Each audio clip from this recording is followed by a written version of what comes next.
Selfies are great, but the front-facing cameras on smartphones are terrible. When are we going to get better selfie cams? And until we do, which phone has the best one?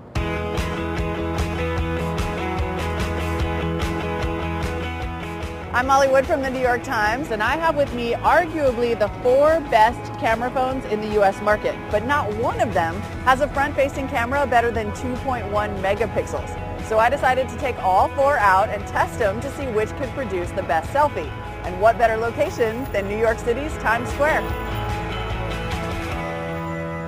First up, the iPhone 5S. Now the front-facing camera on this phone is just 1.2 megapixels, which is basically nothing. But megapixels aren't everything. The sensor and the optics make a big difference in how the camera actually performs. Now this is the Nokia Lumia 1020, arguably the best camera phone in the world. This honker on the back is 41 megapixels, but the front-facing camera is just 1.2.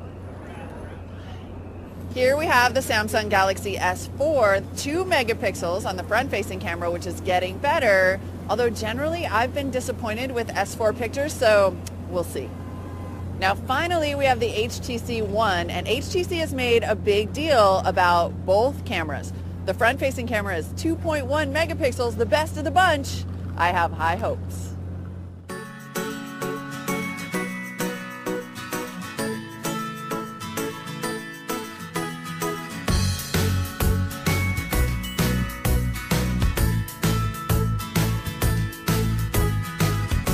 So I've spent some time scrolling through my selfies, and I have to say, the big surprise here is that I'm not very impressed with the iPhone front-facing camera. It's such a good rear camera, but the selfies overall, very inconsistent. I think the best performer here is the HTC One. Consistently good color, good focus, and just nice photos overall. Followed, I think, by the Nokia Lumia 1020.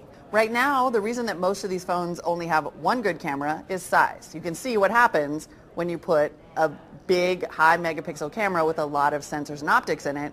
It gets a lot fatter.